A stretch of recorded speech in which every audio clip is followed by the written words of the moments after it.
வணக்கம். நான் கோகுல் பிரதாப். இந்த வீடியோ வந்து மெயினாக எதுக்குன்னா 20/1/2026 அன்னைக்கு எங்கள் மேலே ஒரு தாக்குதல் சம்பவம் நடந்தது. அது தொடர்பான என்னுடைய விளக்கங்களும், நான் அருணாதேவி மோகன்ராஜா பாஜக மகளிர் அணி மாநில செயலாளர் அவர்களுக்கு, திரு செந்தில்குமார் அவர் வந்து அதிமுகவில் இருக்கிறாரு. இவங்க 2 பேருக்கும் நான் வைக்கிற கேள்விகள். செந்தில்குமார் அவர்கள் வந்து என்னுடைய தந்தை, அருணாதேவி என்னுடைய மூத்த சகோதரி. இவங்க என் குடும்ப உறுப்பினர்கள். இவங்ககிட்ட தான் நான் இந்த கேள்விகளை கேட்குறேன். ஒரு குடும்ப விஷயத்தை ஏன் பொது வெளியில் பேசுகிறேன்னு நீங்கள் யோசிக்கலாம். இது குடும்ப விஷயங்கிறத தாண்டி பொது வெளியில் எங்களை ரொம்ப அசிங்கப்படுத்துறது, தரக்குறைவாக பேசுகிறது, அடிக்கிறது, இந்த மாதிரி தொடர்ந்து நடந்துக்கிட்டே இருக்குது. இது ஒரு முடிவே இல்லாமல் அவங்க எங்களை மிரட்டுறாங்க, இது பண்ணிகிட்டே இருக்காங்க. இது ஃபஸ்ட் டைம் இல்லை, நிறையா டைம் நடந்திருக்கு. ஏற்கனவே ஒரு 2023 அக்டோபர் மாதம் நினைக்கிறேன், அன்றைக்கி இதே மாதிரி தான் திரு செந்தில்குமார், அருணாதேவி, மோகன்ராஜா, விமல்நாத், யுவராஜ் இவங்க எல்லாருமே வந்து எங்கள் மேலே தாக்குதல் நடத்துனாங்க. ரொம்ப கெட்ட வார்த்தை பேசினாங்க. எங்ககிட்ட வேலை செய்கிற விக்னேஷ்ங்கிற பையன் வீட்டுக்கே எல்லோரும் போய் உட்காந்துட்டு அவனை வர சொல்ல, அவனை தீர்த்து கட்டுறாங்கிற மாதிரி ரொம்ப மிரட்டிட்டு வந்தாங்க. ஸோ அப்போ அந்த 2023 ஆரம்பித்த விஷயம் இப்போ வரைக்கும், இன்றைக்கி வரைக்கும் தொடர்ந்து எங்களுக்கு மிரட்டல்களும் எங்கள் மேலே அடிதடி பண்ணுறது இது தொடர்ந்து நடந்துகிட்டே வருது. ஸோ இந்த மாதிரி தொடர்ந்து எங்கள் மேலே தாக்குதல்களும் மிரட்டல்களும் நடந்துகிட்ருக்கு. ஒரு 2 இன்சிடெண்ட் மட்டும் இப்போ கொஞ்சம் மேற்கோள் காட்ட விரும்புகிறேன். 31/8/2024 அந்த அன்றைக்கி வந்து யுவராஜுங்கிறவன் வந்து அவங்ககிட்ட வேலை செய்கிறவன் அருணாதேவி கிட்ட. இந்த யுவராஜ் வந்து எங்கள் இடத்துக்கு பக்கத்துலேயே தான் இருக்கான். இவன் தொடர்ந்து இவனால் எங்களுக்கு அச்சுறுத்தல்கள் இருந்துகிட்டே தான் இருக்குது. நான் சொன்ன அந்த 31/8/2024 அன்றைக்கி வந்து நான் என்னுடைய மகன் அங்கே இருக்கான், 13 வயது அவனுக்குன்று. அவனும் அங்கே இருக்கும்போது பொதுவெளி, என் பையன் மட்டும் இல்லை, அங்கே நிறைய சிறுவர்கள் அந்த இடத்துல இருக்காங்க. அப்போ வந்து சொல்லக்கூட முடியாத அளவுக்கு ரொம்ப தகாத வார்த்தைகளாக பேசுகிறான். அவன் பேசுகிற வார்த்தைகள் வந்து என்ன மட்டும் இல்லாமல் மறைந்த என்னோடய தாயையும் கொச்சைப்படுத்தக்கூடிய வார்த்தைகள். அது பொதுவெளியில் அப்படி பேசுகிறான். அந்த பேசுகிற தைரியம் யுவராஜுக்கு எங்கேருந்து வந்தது? அவனுக்கு அருணாதேவி அவர்களுடைய பின்புலமும் பாஜகவில் இருக்கிற அந்த அரசியல் பின்புலமோ இல்லாட்டி ஒரு பொதுவெளியில் இப்படி பேசிட்டு நம்ம தப்பிச்சுக்கலாங்கிற ஒரு தைரியம் யுவராஜ் மாதிரி ஆட்களுக்கு வருமா?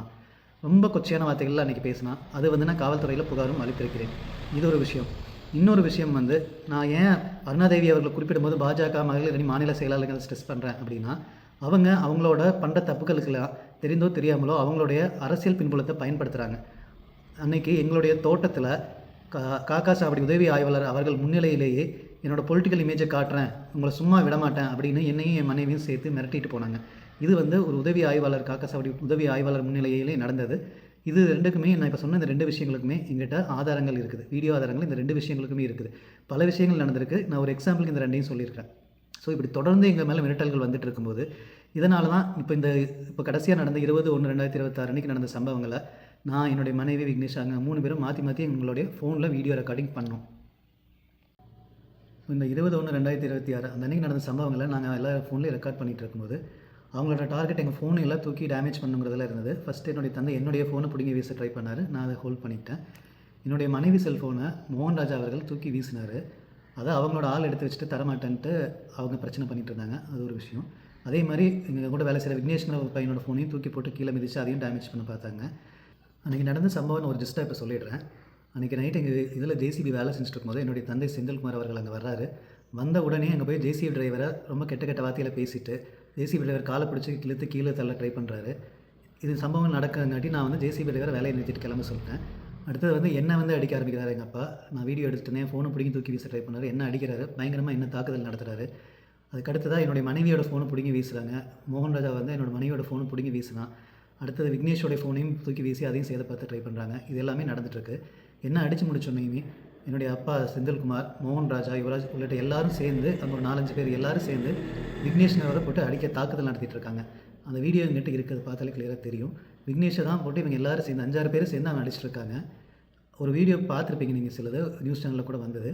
எங்கள் அப்பா விழுகிற மாதிரியான வீடியோ. அதில் கூட எங்கள் அப்பா விழுகிறதுக்கு அந்த செகண்ட் வரைக்குமே விக்னேஷை தான் எல்லோரும் அடிச்சுட்டு அவன் கீழே கிடக்கிறான். அவன் கீழே இருக்கும்போது எப்படி இவங்க வெளியில் சொல்லிட்டுருக்காங்க, விக்னேஷ் வந்து என்னுடைய தந்தையை வந்து உதச்சி தள்ளிட்டான், கீழே அடித்து தள்ளிட்டான் அப்படின்ட்டுலாம் சொல்கிறாங்க. அது சுத்த போய். என்னுடைய தந்தை விழுகிற அந்த செகண்ட் வரைக்கும் விக்னேஷ் இவங்க அடிச்சுட்டு விக்னேஷ் கீழே கிடக்கிறான். என்னுடைய அப்பா வந்து விக்னேஷோட கையை இப்படி பிடிச்சிட்ருக்காரு. இப்படி பிடிச்சி அவன் கீழே அமுத்திட்டு இருக்காரு. அப்படி இருக்கும்போது அவன் எப்படி இவங்களை தள்ள முடியும்? அவன் ஜஸ்ட்டாக எந்திரிச்சு அவன் கையை வளரத்தான் ட்ரை பண்ணுறான் ஒழிய, அன்றைக்கி எங்கள் அப்பாவாக தான் கீழே விழுகிறார். இன்னொரு முக்கியமான விஷயம், அன்றைக்கி எங்கள் அப்பா குடிபோதையில் இருந்தார். எங்கள் அப்பா மட்டும் இல்லை, மோகன்ராஜா, யுவராஜ், அவங்ககிட்ட வேலை செய்கிற நாகராஜ் எல்லாருமே எனக்கு குடிபோதையில் தான் இருந்தாங்க. நாகராஜ் வந்து குடிபோதையில் இருந்துட்டு, குடிபோதையில் எங்களை வீடியோ எடுக்க வேணாம், மனைவி வீடியோ எடுக்க வேணாம்னு சொன்னதையும் மீறி அன்றைக்கி வீடியோ எடுத்துட்டு இருந்தா. அப்படி ஆமாம் நான் குடிச்சிட்டு தான் வந்திருக்கேன் அப்படிங்கிறதையும் அந்த நாகராஜ் அன்றைக்கி ஒத்துருக்குற. அப்படி ஸோ இதெல்லாம் நடக்குது. அப்படிங்கும்போது எங்களை தாக்குதல் பண்ணுறது மட்டும் இல்லாமல் என்னுடைய மனைவியை ரொம்ப தகாத வார்த்தைகள் கொச்சையாக பேசுகிறாங்க, தகாத வார்த்தைகளெல்லாம் பேசுகிறாங்க. அது வந்து என்னால் பொதுவெளியிலே சொல்ல முடியாத வார்த்தைகள். அதெல்லாம் இந்த பேசுகிற தைரியம் உங்களுக்கு யாருங்கப்பா கொடுத்தா? உங்கள் மருமகள் என்னுடைய மனைவி அவங்கள வந்து அப்படி பேசுகிறதுக்கான தைரியம் உங்களுக்கு எங்கேருந்து வந்தது? இதை இதோட நிறுத்திக்கங்க. உங்களுக்கும் மனைவி இருக்காங்க, அவங்களும் ஒரு பெண்மணி. உங்களுடைய மகள் இருக்கிறாங்க, அவங்களும் ஒரு பெண்மணி. அன்றைக்கி அப்புறம் பேசிட்டு சொல்கிறீங்க, பொட்டச்சினா வீட்டில் அடங்கிட்டு இருக்கணும், இப்படி ரோட்டில் வந்து பேசினா அப்படி தான் ஆம்பளைங்க பேசுவாங்க அப்படின்ட்டு. யுவராஜ் என்னோட மனைவியை தவறாக பேசுகிறத கேட்டதுக்கு நீங்கள் அப்படி சொன்னீங்க. பொட்டச்சி வெளியில் தான் யுவராஜ் மாதிரி ஆட்கள் இப்படி பேசத்தான் செய்வாங்க அப்படின்ட்டு சொல்கிறீங்க. உங்களுடைய மகள் அருணாதேவி வந்து ஒரு தேசிய கட்சியில் மகளிர் அணி மாநில செயலாளர் இருக்கிறாங்க. அவங்க புதுவெளியில் நிறையா போய் போராட்டங்கள் அங்கங்கே நிறைய இடத்துல பேசியிருக்காங்க. உங்களுடைய மகளை இன்னொருத்தங்க இந்த மாதிரி வார்த்தைகளை பேசினா இதையே தான் நீங்கள் சொல்லுவீங்களா? உங்கள் மகள்கிட்ட போய் சொல்லுவீங்களா? பொட்டச்சினா வீட்டுக்குள்ளே இருக்கணும், பொதுவெளியில் வந்து பேசினா ஆண்கள் இப்படி தான் பேசுவாங்கன்னு உங்கள் மகக்கிட்ட நீங்கள் போய் சொல்லுவீங்களா? உங்களால் லீகலாக ஃபேஸ் பண்ண முடியாதுன்னு இப்படி வன்முறையை தூண்டி நீங்கள் பண்ணுறீங்க. இதுக்கு காரணமாக என்ன இருக்க முடியும்? ஏற்கனவே என்னுடைய தாயாரோட சொத்துக்களை போலி உயர்வு மூலமாக அபகரிச்சது சம்மந்தமாக அருணாதேவியா உங்கள் மேலேயும் உங்கள் கணவர் மோகன் ராஜா, தந்தை செந்தில்குமார் மற்றும் பிரகாஷ், பிரதீப் போன்றவங்க மேலே ஏற்கனவே எஃப்ஐஆர் ஆகி வழக்கு நிலுவையில் இருக்குது. நீங்கள் அந்த வழக்கில் ஆன்டிசிபேட்டரி பெயில் வாங்கி இருக்கீங்க. ஸோ இந்த வழக்கு விசாரணை நடக்கும்போது இந்த வழக்கில் என்னை மிரட்டி பணிய வைக்கிறதுக்காக தான் இந்த வன்முறை நடக்குதா? தெளிவாக இந்த இடத்த பொறுத்தளவுக்கும் லீகலாக இந்த இடம் உங்களுக்கு கிடைக்காது, லீகலாக இந்த இடத்த கிளைம் பண்ண முடியாதுங்கிறது உங்களுக்கு தெளிவாக தெரியும். இதையும் மீறி இங்கே அந்த வன்முறை நடந்திருக்குதுன்னா இந்த உயில் விஷயத்தில் என்ன அடிப்பணியை வைக்கத்தானா? இது எல்லாமே லீகலாக போனால் உங்களால் ஜெயிக்க முடியாது அப்படிங்கிறது உங்களுக்கு தெரிஞ்சிருக்கு. அதனால் நீங்கள் நேரடியாக இதில் வராமல் உங்களுடைய தந்தையான செந்தில்குமாரை தூண்டி விட்டு 72 வயசாகிடுச்சு, அதை காரணம் காட்டி தப்பிச்சுக்கலாங்கிற வகையில் நீங்கள் தூண்டி விட்டு இந்த பிரச்சனையை பண்ணியிருக்கீங்க.